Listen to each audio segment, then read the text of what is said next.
All right, perfect, perfect. All right, we are live. Thank you, thank you, thank you.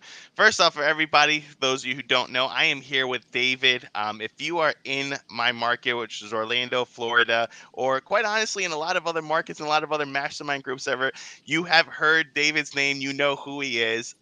Fantastic friend of mine. So I actually met David some years ago, actually, when I was first starting out getting into the investment market. I was just operating as an agent, looking to really break into the investment market. And I got connected with David, who had already been running and doing investment deals, had worked with other companies, and then went on to launch his own company that's doing fantastic.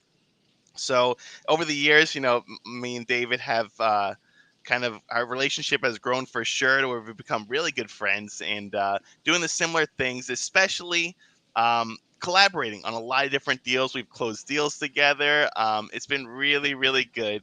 But David, yeah, please, everybody, welcome David. So David, tell us a little bit about yourself, who you are, what you're doing. How did you get into this world? Yeah, Des. Thanks so much for being able to invite me on here, man. I feel like it's been a long time coming, right? We've been good friends now in this market for a good amount of time. I think almost like five or Yeah. 6 years. So, Yep. you and I have always been able to bounce great ideas off each other.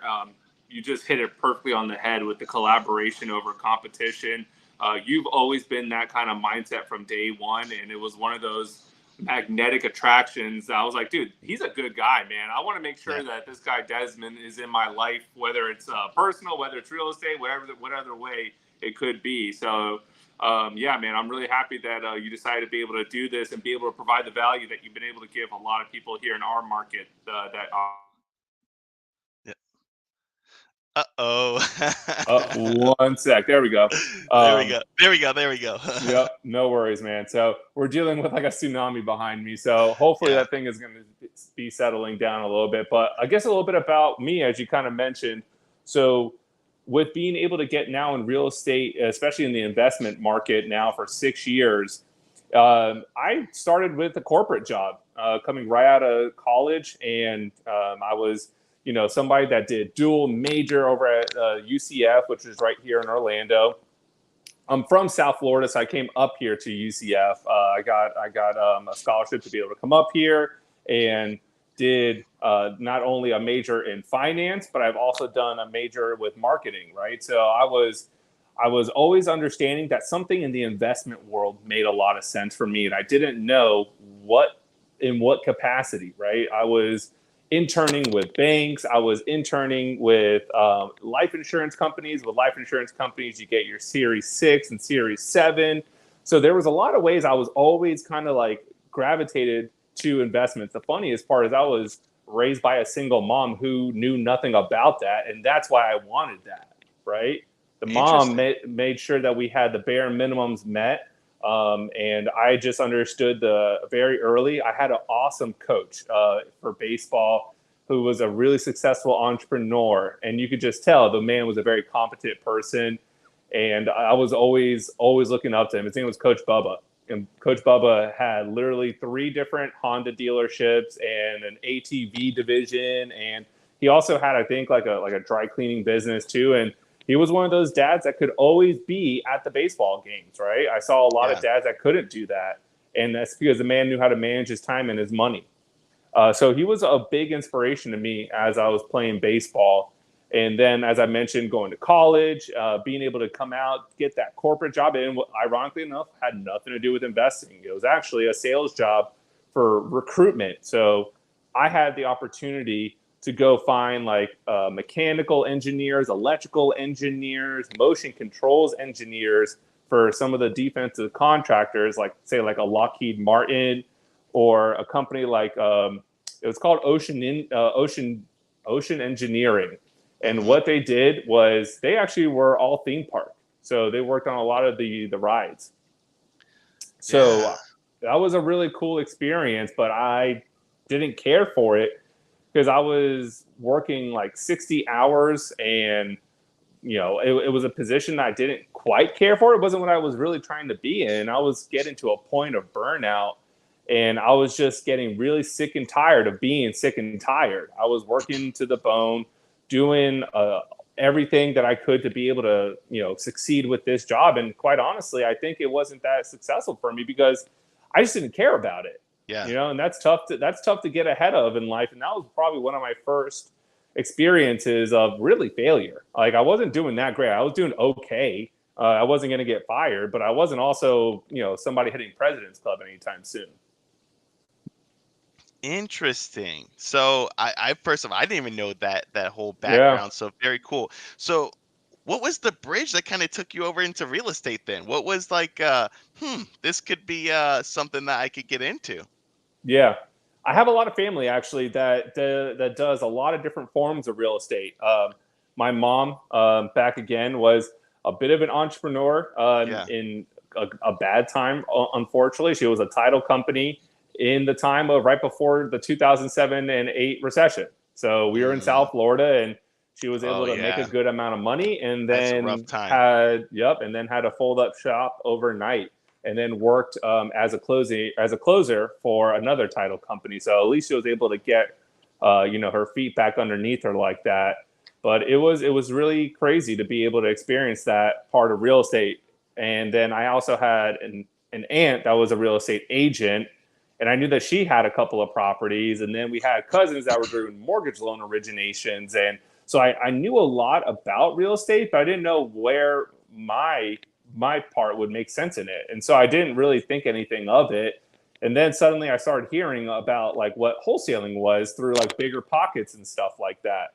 And then like it was one of those things that I just remember, if I'm at the gym, if I was driving, if I had 30 minutes of downtime, I was listening to an episode such as what we're doing today, Yeah. right? A podcast episode. And I felt like I was like, this is the connector. This was the thing I was wanting to do. Like I had all this family experience with real estate, and then here's the investment part, right? And I didn't Hmm. really understand wholesaling at the end of the day is not that crazy of an investing, really just trading paper at the end of the day. But Yeah. Yep. it was that taste that I wanted, and I remember my now wife, but at the time girlfriend, and I was telling her I told Sam, and I was like, hey, I'm miserable at this job. We don't have much in terms of expenses. We're young. I think this is the time to do it. If I like, she Yeah. saw how much I was thinking about this and talking about it and stuff like that. And it's really important to have somebody like her, somebody very supportive in your life. Yeah. And she was like, you know what, you're right. This is the time to do it. Let's see what you can do. And luckily enough, I haven't had to update my resume since then. That's amazing. So good for you. Um, and how long ago was that when you kind of made that jump? That was 2016. That was Okay. 2016 going into 2017, late 2016, like a November, December, and that's why I was like, you know what, like this is maybe the time, with that corporate job, the holiday stuff, everybody's taking off, and I was like, Yeah. let's do it, let's get what we can go. That's awesome. So yeah, so that's a veteran in our industry. Somebody who's able to go that long and still, like you said, not have to update your resume. That's a veteran. So you've been doing this for some time now, longer than I have. Honestly, you've been doing this for longer than me. So, um, and one of the things I just kind of want to share with people, and I was talking to David a little bit before we actually came onto live. One of the things I admire about David is, and like I said, we've known each other for about 5, 6 years now. I've seen the absolute heights of his company and what he's built and the amazing systems and everything and business that he was doing. And I've seen him get hit with some really, some tough blows that were not necessarily his fault. Whether it be the market or relationships or whatever. I saw him get hit with some tough blows that honestly, it would be tough for any entrepreneur to endure or to kind of chin. But one of the things that I always admire about David was he took those with the chin and he kept going. There was a point in time in my career to where I had, got hit with some really tough blows. And I'll be honest with you, I was ready to throw in the white towel or the It was wave. close, man. I Yeah, remember I those was close. calls. Yeah, and I had conversations with David about, I'm I'm ready to pack this one up. But I never heard that from you. No matter what kind of got hit with, I never heard that from you as far as kind of wanting to shut down the shop and so So yeah, so I want to talk about that a little bit. Yeah. Some of the what have been some of the things that you've got kind of hit with, and how did you respond to those things? How do you pick yourself up and dust yourself up, honestly, so fast and just keep going? Yeah, yeah. So what Desmond's alluding to, guys, is that I had a partnership that just ended up going really sour. The partner was not nearly as invested into doing what we wanted to set out to do, and we were able to get, as Desmond was mentioning, we were able to get a fair amount of success. So we were just closing up in December, and I was kind of excited. Honestly, I was like, man, next year is gonna be monumental. So many great learning experiences, not realizing that we were also making a couple of mistakes here and there. And I had to also do a lot of reflection on myself. It wasn't, it wasn't, I'd love to be able to say that it's all one person, but at the end of the day, if something has a split, there is probably a little bit on both sides, right? Hmm. And come January of 2022, the partner tells me, "Hey, I'm done. I can't do this anymore." And he left me with one of the biggest bills. I'm not going to even say the amount. Yeah, One of the biggest bills that I would say could certainly, as Desmond say, make people fold up shop pretty quickly. And it was tough, man. It is tough. I think it was that old Mike Tyson phrase of, you got a plan in place until you get punched in the face, and then everything changes. yeah, yep, yeah, And it took a lot, man. I like to be able to say to people, I want, and what's so great about our relationship, Des, is that you're never in this really alone. You hmm, are that you have to make the decisions, yep, but use your community. Nowadays, you can have social media as your community, and I have great mentors and great coaches throughout my life, and I was very fortunate and blessed that I had people to be able to help me out one step at a time, man. It was kind of like looking at a solved jigsaw puzzle, and then somebody decided to come in and just make it 1,000 pieces again, right? And yeah, so it was one puzzle piece at a time, and there were things that I had blinders to, and I now had a much more awareness on how to make sure that I could either keep my eyes on it or how to put it on a certain like kind of autopilot or delegate, right?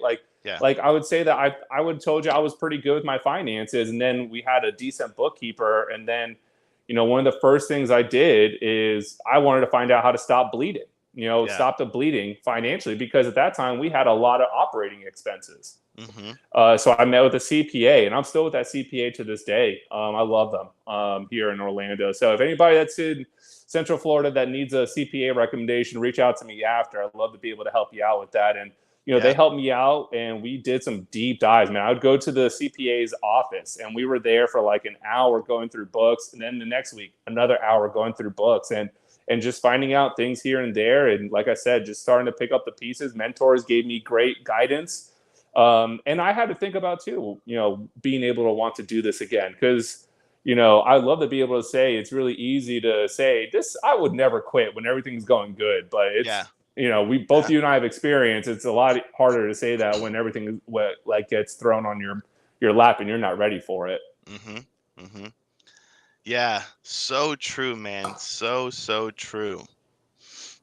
So yeah, with that whole experience now, so and like I said, David had a very high revenue base. He was doing very, very well. I know because we chatted numbers.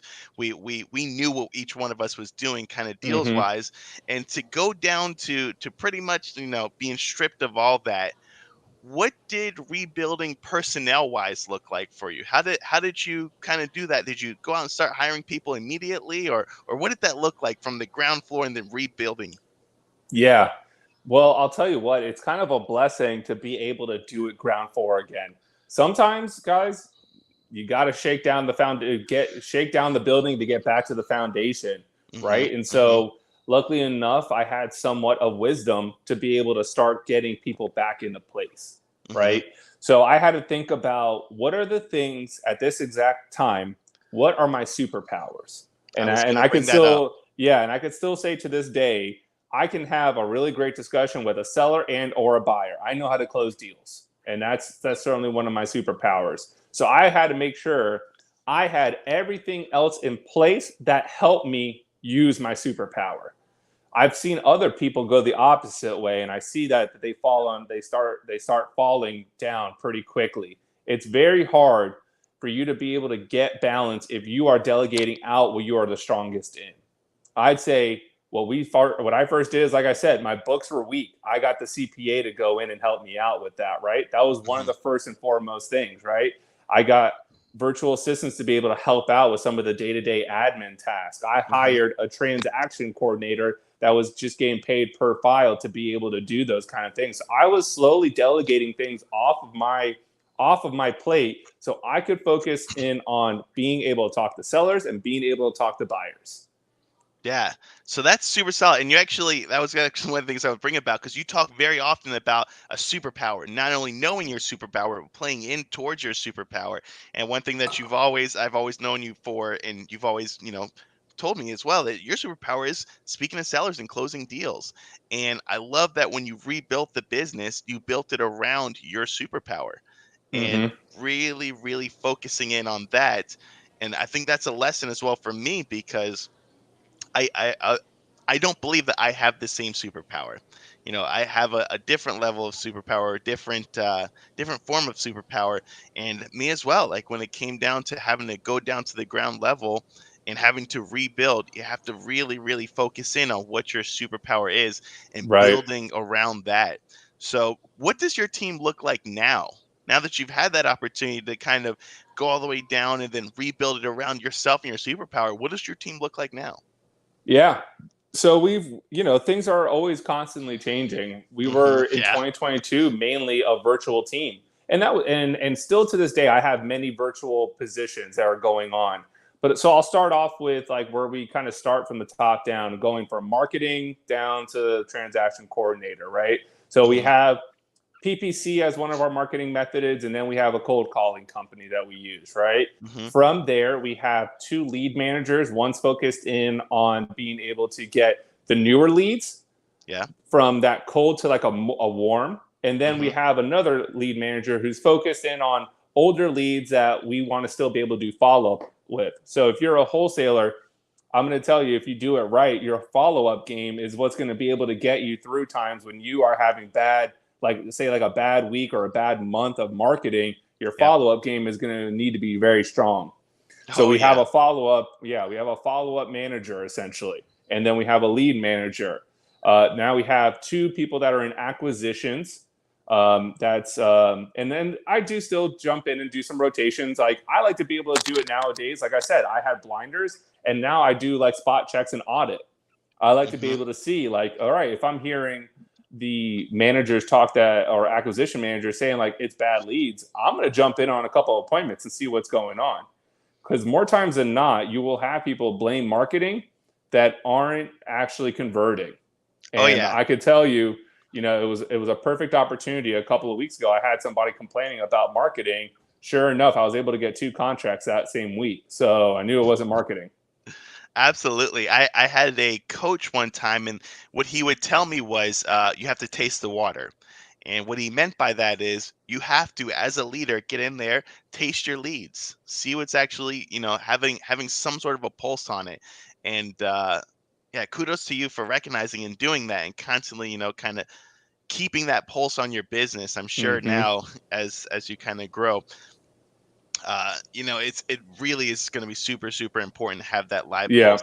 So The rebuilding part helped out with that. Now I know, like I said, I understood now where my blinders were, right? When I hear, now signs and symptoms, right? yeah, And yeah. okay, well, I've heard this before. Let me hear the recordings, right? So that's really Hmm. big with me too. I want to hear the recordings from my lead managers. I want to hear the Yep. recordings from my acquisition managers. And now I train the team every single day. My 9 o'clock to my 10 o'clock are training and updates for the team. Like I'm making sure that everything is being done right. I'm very now diligent about those kind of things. Yeah. Very cool. Very cool. So let me ask you this now. What does the future look like for you? Where are you headed towards? Is it more markets, different types of deals? Where are you shooting for now? Where's your targets? Yeah. Well, I'll tell you what. I mean, I'm not being overly too aggressive right now in this exact market. Oof. Yeah. I'm not too bullish on some of these things. I just had to do a refinance on a 4 unit, and I'm paying more for my refinance than I was for my bridge loan. So I was like, okay, yeah, What?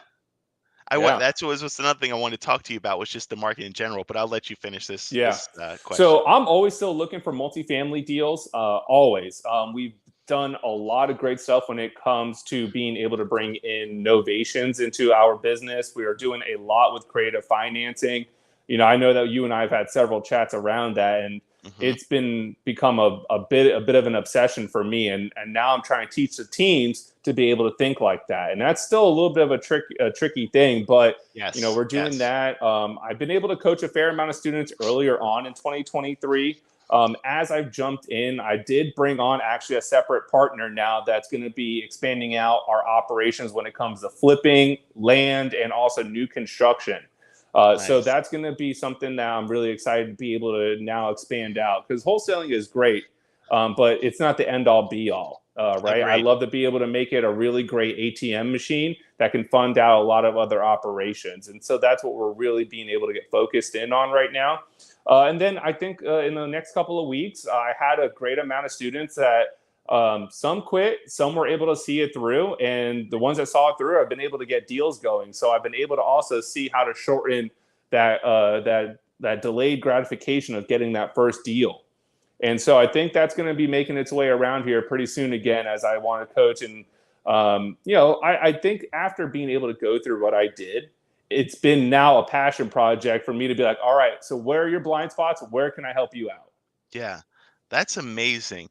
And one thing that you mentioned here that I want to highlight because it was a lesson that I personally had to learn the hard way, unfortunately. And you reference your wholesaling not being the end all be all, and it's essentially a cash machine that's going to fund your other projects, your other cash flow opportunities, etc. That was something that I personally neglected, and as a notice to all people who are wholesaling looking to get into this, don't get addicted to that ATM machine because I'll tell you one for me.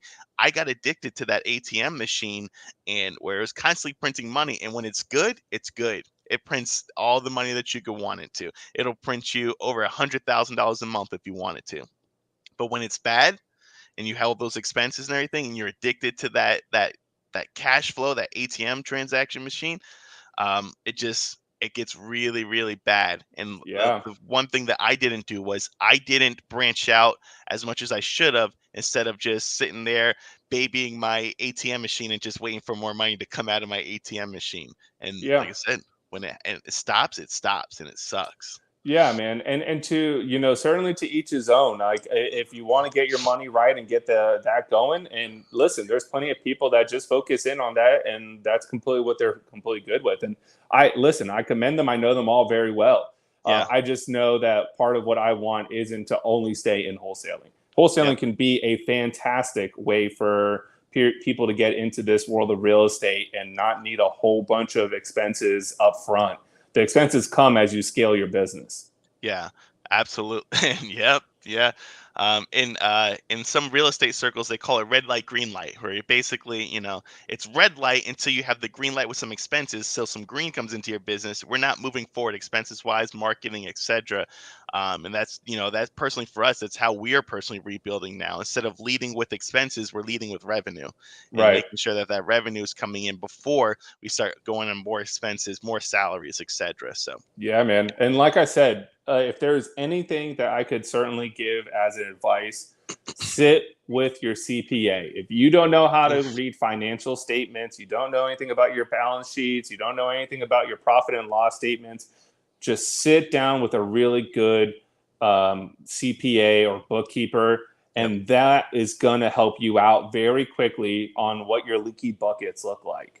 yep. And now it's a practice. Literally, so today's Thursday. So literally yesterday, I was at our CPA's firm introducing my CPA to and I told the new business partner, his name's Justin Stamper here in Orlando. I was like, Hmm. listen, it's a non-negotiable. We are talking with him every 2 weeks or 4 weeks. It's a non-negotiable. Yeah. Like this has to happen.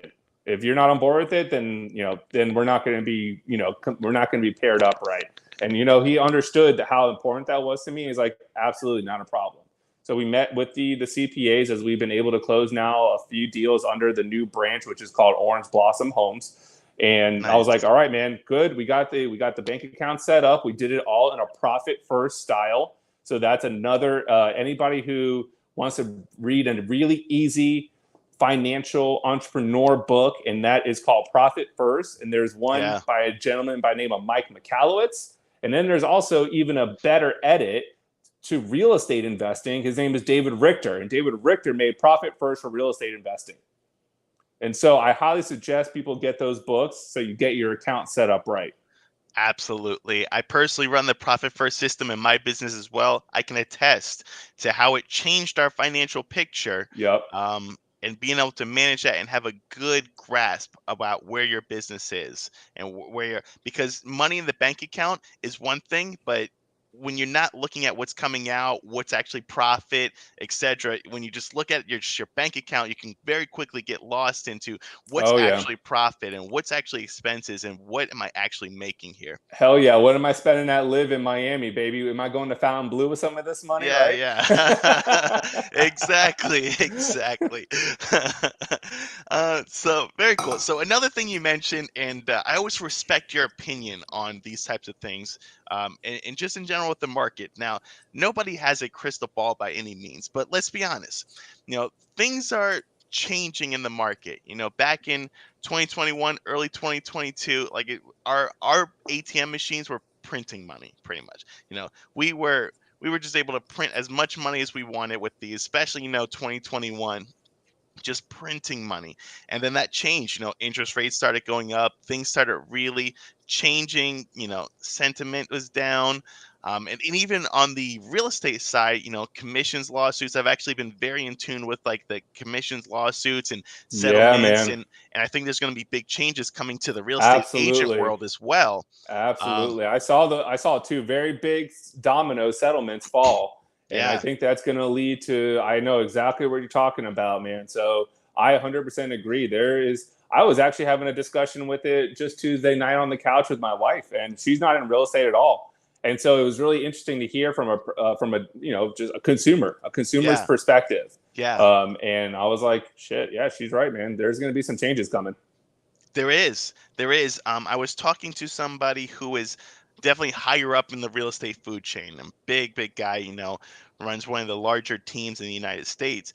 But I was talking to him, and he was saying, "Well, you got to understand, all these industries have gone through these massive facelifts." And he was like, "Well, you got to think, taxis now, Ubers, shopping, people going to Walmart. No, it's Amazon now. All these industries went through these big facelifts and things changed significantly.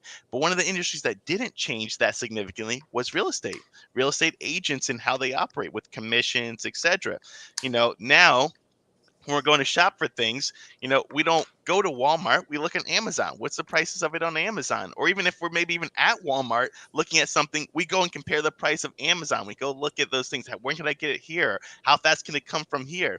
And real estate hasn't kind of shifted with that whole entire real estate agents, haven't really shifted with that whole, the way things are now. And that's why he was saying, these lawsuits, these commission lawsuits, etc., these are coming down because things are going to shift. and Yeah. and just in real estate in general. So let me ask you as well about the market in general. Nobody has a crystal ball by any means, so never hold any of us to to a firm prediction about anything. But where do you think this is going to go? Because it was funny because there was a point in time to where everybody was, and this was, let's say, 2020, late 2022. There was a point in time where everybody was like, the world's collapsing, we are done here, the markets are going to crash. I remember Patrick Bet Davis, if you follow him on YouTube, he was making every doomsday video that he could put out there, and everybody was like, this is the end of it. And then that didn't quite happen. That didn't quite happen, and things started becoming a little bit better. And then the sentiment went around. Well, maybe we can pull off a soft landing here. Maybe we can soft land this thing, and we can, still kind of maybe take a small dip and keep going. And I've seen every iteration between, we're good to the world is crashing. And on a scale of we're good to go and we're going to keep on going in a bull market to 2007, 2008, where do you think we kind of land? I think we're closer to 2007 and 8 than we are to I think we're good. Sure. I would Yeah. agree with you. I would Yeah, agree with I you. think there's a lot of macro influences that we're not taking into account right now. And if you're talking about just specifically real estate is a lagging indicator, Hmm. right? So, lagging Hmm. indicator for the audience, meaning that it's tracked in the back, right? Some of the things are leading indicators, like the stock market, right? The stock market has immediate, or the foreign exchange markets, right? All of those have immediate fluctuations to them based off of news. And then it takes a little bit longer for it to be felt here in real estate. And then it takes even further for it to be felt in commercial real estate. And I don't see anything that has made sense since COVID. I Hmm. think that's been the real thing is you were talking about disruptors. And I think COVID was the biggest disruptor and now we're feeling the fallout of it for real estate Yeah. when now you had so many companies now just doing these hedge fund models. The hedge fund model was already I think the first nail in the coffin for what the normal was for real estate agents. Hmm. And then you slowly started seeing some of these drifts happening. And now you're talking about these big, as we're talking about it today, Remax did a huge settlement for, I think it was like $55 million on this That was civil it. class action lawsuit because of the National Association of Realtors participation rule, which is with being able to have sellers and having the agency just have like a blanket commission that is being paid to the selling agent as well as the buying agent. So we're talking Hmm. about that now, and I'm sure as these will go, we'll find out a little bit more. But yeah, man, we're starting to see a lot of those happen when it just comes to just very standard inflation. I mean, go to a restaurant, man. Go to a restaurant and just look at a bill that it was 3 years ago, and you're like, am I eating the same food I ate 2 years ago? Because it looks like it doubled in price. Did they sprinkle gold in this lately? We all see it, man. Right? I mean, Yeah. earlier this year, a carton of eggs was like over $10 or like $15. It got something crazy. There's a lot of things that are inflating right now in this current market, and I don't see income changing for a lot of people. No, you're correct. And it's funny because the message that it's kind of put out there is, like, we're gonna pull this off. We're gonna soft land this bad boy, and we are going to keep on going to the moon.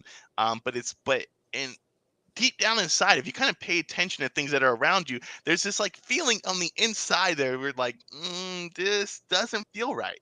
Yeah. This feels like I'm being lied to, or not Hmm. maybe not lied to, but you know they feel like there's more to this than they're kind of showing. They're kind of showing, Absolutely. the best cards they have, but they have a whole bunch more back here that they're not really showing. And Yeah. there's just this unspoken sentiment when I speak to people about it, where they're like, yeah, and even, home sellers in general, to where, that, yeah, sure, shortage of inventory, price is still going up, but, you speak to home sellers and, they're like, I don't, you can hear the uncertainty about the future in their voice. And Yeah. especially when dealing with investors as well. And we're selling properties to investors. You hear the uncertainty when you speak to these people. Nobody, well, not, I don't want to say nobody, but maybe people can't exactly put their finger on it, exactly what it is, but there's an uncertainty that just kind of around everybody and around markets and economies, etc. Yeah, I mean, if a seller bought their house between, let's just say, early last year and from 2018, right? Yeah. They're Hmm. probably sitting at anywhere between, hopefully, if they did it really great, at like 2% to about a 5% mortgage rate. Yep. And now we're talking about 8%.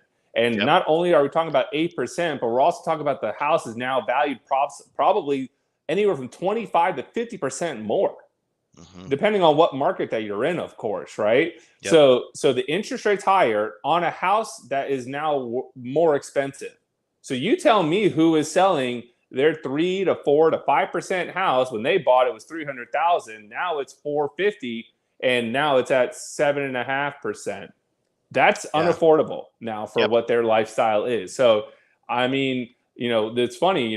We were able to take advantage, and we bought a couple of properties in the 2 and 3%. And my wife was talking about like a long-term vision if we decide to move out to like the Tampa Bay area, that we'd sell one of them. And my neck almost snapped when I looked at her.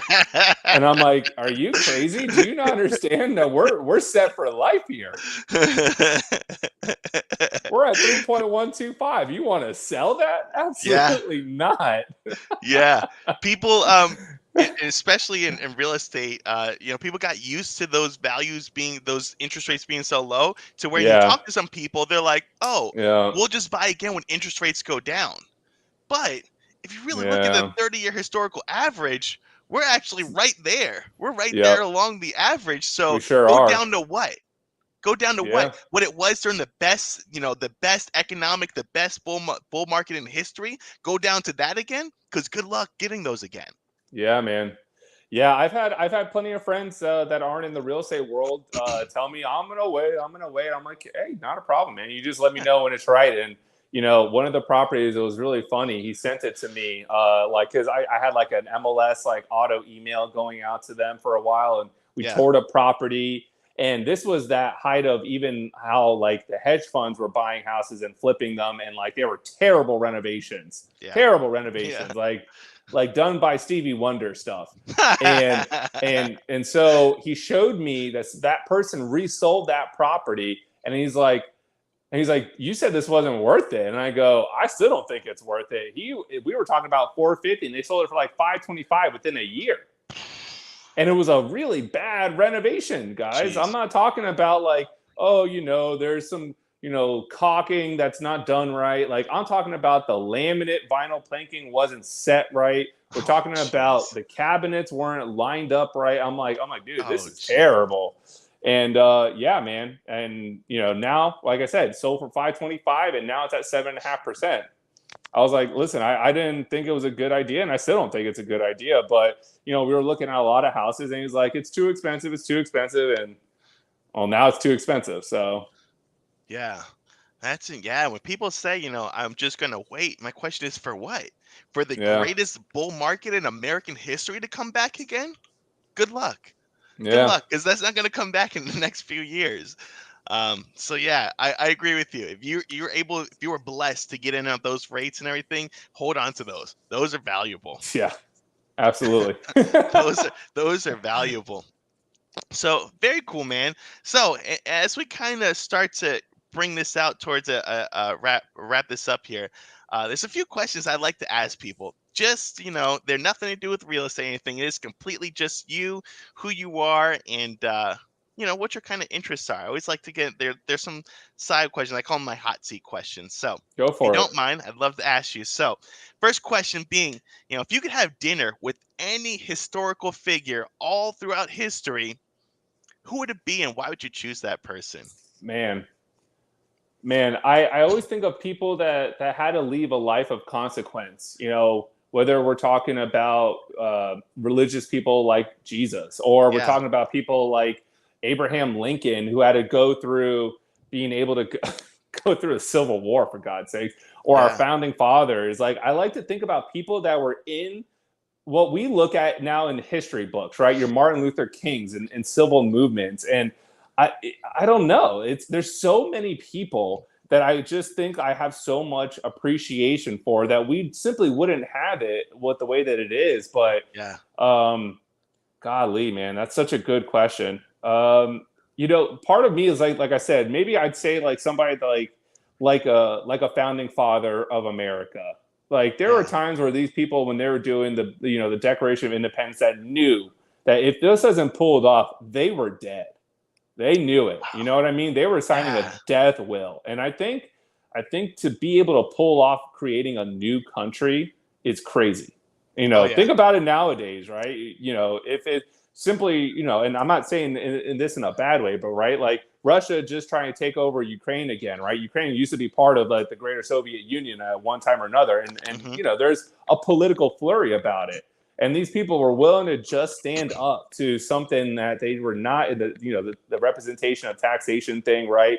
And they were willing to all sign essentially a death warrant that said, like, if we don't pull this off, guys, we're all being hung. And I think that's pretty crazy. That's a world of Yeah. dynamics there. I never really thought about it like that, but when you say it like that, it's true. Man, the highest of stakes that Mm-hmm. you're putting yourself out there about. Yeah, So, we get stressed if somebody doesn't like a comment for us on social media. These people literally were like, "Damn, King Henry's going to kill us."